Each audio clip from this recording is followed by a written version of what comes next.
أعوذ بالله من الشيطان الرجيم. بسم الله الرحمن الرحيم. يا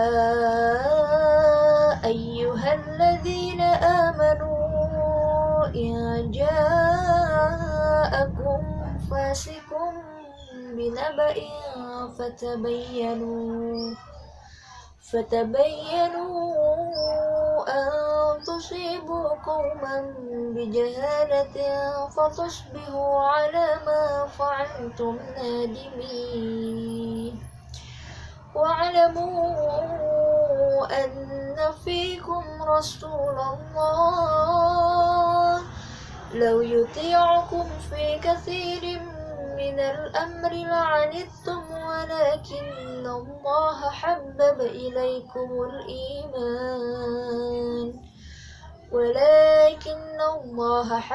إليكم الإيمان وزينه في قلوبكم وكره إليكم الكفر والفسوق والعصيان أولئك هم الراشدون فضلا من الله ونعمة والله عليم حكيم. وإن طائفتان من المؤمنين اقتتلوا فأصلحوا بينهما فإن بغت إحداهما على الأخرى فقاتلوا التي تبغي حتى تفيء إلى أمر الله فإن فاءت فأصلحوا بينهما بالعدل وأقسطوا إن الله يحب المقسطين. إنما المؤمنون إخوة فأصلحوا بين أخويكم واتقوا الله لعلكم ترحمون.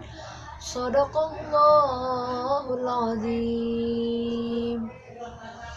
Assalamualaikum warahmatullahi wabarakatuh. Kembali lagi bersama saya Cindy Jailani, mahasiswi dari Universitas Pendidikan Indonesia dari Prodi Ilmu Pendidikan Agama Islam dengan NIM 1905479. Video ini untuk memenuhi salah satu tugas dari mata kuliah ilmu tafsir. Jadi saya akan berbagi sedikit ilmu tentang isi atau kandungan dari Quran Surat Al-Hujurat ayat 6-10 yang tadi telah saya bacakan. Baik, kita mulai dari asbab nuzulnya. Nah, dari surat yang saya bacakan tadi, tidak semua ayat memiliki asbab nuzul atau sebab diturunkannya suatu ayat. Jadi hanya 2 ayat aja, ayat 6 dan ayat 9. Untuk ayat 6, dalam suatu riwayat disebutkan bahwa pada saat itu ada Al-Haris mendatangi Rasulullah SAW. Kemudian Rasulullah mengajaknya untuk masuk Islam dan memerintahkannya untuk membayar zakat. Al-Haris pun menyetujuinya. Kemudian pada saat itu Al-Haris meminta izin kepada Rasulullah untuk menemui kaumnya, yaitu Bani Musthalib, untuk mengajaknya masuk Islam, menyerukan agama Islam dan memerintahkan membayar zakat. Rasulullah pun menyetujui dan berjanji akan mendatangkan satu utusan kepada Al-Haris dan kaumnya untuk mengambil zakat yang telah dikumpulkan oleh Al-Haris tadi.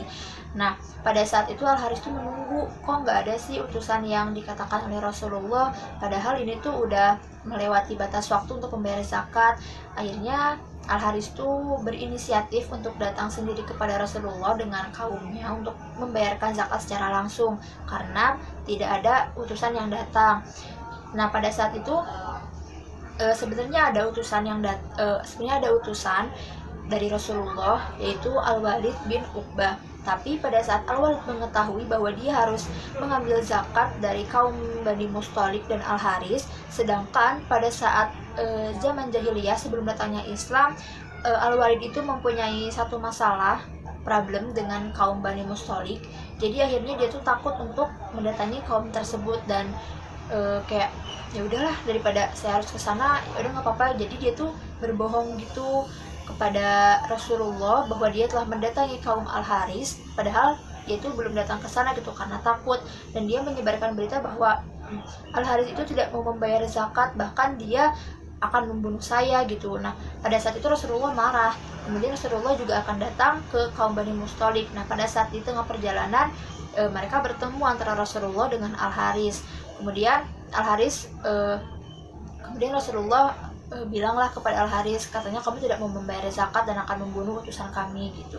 Kemudian Al-Haris bilang, demi Allah bahwa saya tuh tidak pernah bertemu dengan Al-Walid bin Uqbah itu, saya tidak tahu, dan dia juga belum datang ke saya untuk menagih zakat. Nah, dari sinilah sebab turunnya ayat ke-6, di mana ayat ke-6 ini itu isinya bahwa wahai orang-orang yang beriman, jika datang kepada kamu suatu orang yang fasik membawa suatu berita naba fatabayyanu, maka kita itu harus bertabayun dulu, atau kita teliti dulu nih berita ini itu benar apa enggak, siapa yang membawa berita ini, apakah dia orang yang dapat dipercaya atau sebaliknya gitu. Orang fasik di sini kan yang ja'akum fasikun, bila datang kepada kamu orang yang fasik.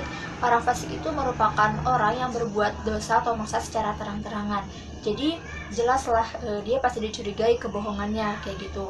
Nah, kenapa kita harus meneliti dulu kebenaran dari suatu berita? Karena agar kita tuh tidak mencelakai suatu kaum yang lain gitu tanpa kita ketahui. Akhirnya kita menyebarkan lagi lah berita tersebut, padahal kita sendiri nggak tahu berita itu benar apa enggak. Seperti yang banyak terjadi ya di zaman sekarang, banyak banget berita hoax di masyarakat, dan masyarakat juga dengan mudah menerima berita tersebut tanpa terlebih dahulu diperiksa kebenarannya gitu. Nah, dalam tafsir Al-Misbah, ayat ini itu merupakan salah satu dasar dari agama Islam dengan di kehidupan sosial kita gitu, termasuk kayak penerimaan dan pengamalan dari suatu berita. Nah, di sini kan pemakaiannya itu naba, di mana naba itu merupakan berita yang penting, berbeda dengan khobar. Khobar itu berita yang memang sifatnya umum, baik itu penting atau tidak gitu. Maka dari itu sejalan dengan tafsir Al-Azhari juga bahwa sebaiknya kita tidak menerima berita dari orang yang memang kita tidak kenal sebelumnya gitu, karena ada kemungkinan bahwa orang tersebut itu merupakan orang yang fasik. Jadi ayat ini tuh menuntun kita untuk melakukan suatu tindakan dengan berdasarkan keilmuan kita, pengetahuan kita, bukan dengan kebodohan kita atau jahiliyahnya kita gitu, bukan. Jadi ayat 6 ini dapat kita simpulkan bahwa Allah Subhanahu wa taala senantiasa memerintahkan kita agar lebih berhati-hati lagi, lebih teliti lagi saat ada suatu berita yang datang. Kita periksa terlebih dahulu baik itu beritanya atau orang yang menyampaikannya. Untuk ayat ke-7 dan 8, wa'lamu anna fikum Rasulullah, ketahuilah bahwa di tengah kalian itu ada Rasulullah SAW. Maka berhati-hatilah jika kalian berbuat suatu kebohongan atau dusta, karena Rasulullah SAW itu senantiasa berada di bawah bimbingan Allah Subhanahu Wa Taala, dan beliau itu akan diturunkan suatu wahyu yang akan membuktikan kedustaan yang telah kalian lakukan. Kita sebagai umat muslim wajib turut, wajib taat terhadap semua yang dikatakan oleh Rasulullah. Kita turuti semua petunjuknya. Di ayat ke-7 juga disebutkan bahwa seseorang yang hatinya senantiasa menerima keimanan, maka dia akan tidak menyukai kekufuran, kefasikan, pokoknya segala hal yang memang buruk gitu. Dan sebaliknya, jika orang itu tidak mau menerima keimanan, maka dia akan senang terhadap kekafiran, kefasikan, dan kemaksiatan yang lain-lain. Nah, seperti ayat yang 6 tadi, orang yang fasik itu orang yang tidak bisa dipercaya gitu, karena menyampaikan suatu berita itu merupakan sebuah amanat, sedangkan orang yang fasik dia itu telah meniadakan amanat tersebut. Karena dalam suatu hadis disebutkan bahwa jika kita memiliki iman yang kuat, maka si iman itu akan mendorong kita untuk melakukan hal-hal yang baik, termasuk menjaga amanat agar kita dapat dipercaya oleh orang lain. Nah, untuk ayat 9 dan 10 ini, untuk ayat 9, asbab nuzulnya itu dalam satu riwayat disebutkan bahwa pada saat itu ada 2 orang kaum muslimin yang berselisih. Kemudian pengikut dari kedua orang tersebut itu mereka marah, akhirnya bertengkarlah. Nah, jadi ayat ini secara nggak langsung itu diturunkan untuk meleraikan perpecahan yang ada di antara umat muslim. Dalam riwayat lain juga disebutkan bahwa ayat ini itu turun sejalan dengan pada saat kaum Ansor itu mereka tawar-menawar terkait ingin mendapatkan haknya gitu.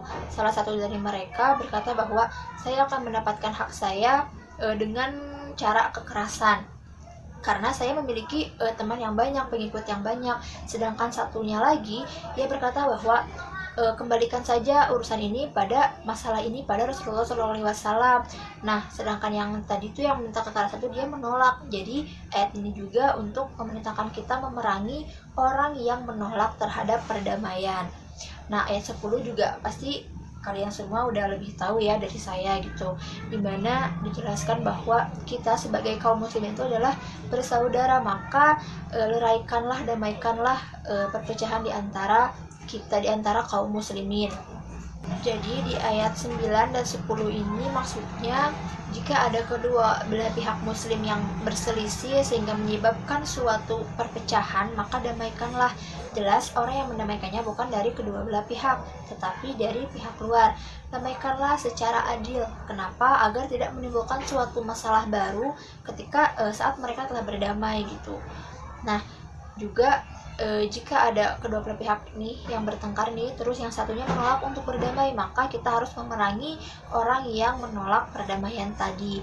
Bukan maksudnya untuk mengalahkan dia, tapi untuk mengajaknya kembali pada Allah Subhanahu wa taala, pada perdamaian di antara kaum muslimin. Walaupun mereka itu berperang sesama muslim, tetapi mereka tetap lah seorang mukmin gitu. Allah menyebutkannya seperti itu, seperti yang diriwayatkan oleh Imam Al-Bukhari. Beliau menyimpulkan bahwa seseorang muslim yang berdosa tetaplah seorang muslim walaupun melakukan dosa besar, berbeda dengan pandangan kaum Khawarij, Mu'tazilah atau yang lain-lain.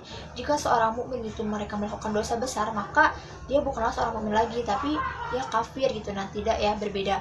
Karena Allah itu kan Maha Pengampun. Jadi jika memang kita telah melakukan suatu kesalahan, maka kita harus benar-benar bertobat pada Allah dan berniat untuk tidak lagi melakukan dosa tersebut dan meninggalkan semuanya. Maka insya Allah Allah juga akan mengampuni. Mungkin sekian yang dapat saya sampaikan. Maaf jika banyak salah kata atau mungkin penjelasannya kurang, karena saya juga di sini masih belajar. Wassalamualaikum warahmatullahi wabarakatuh.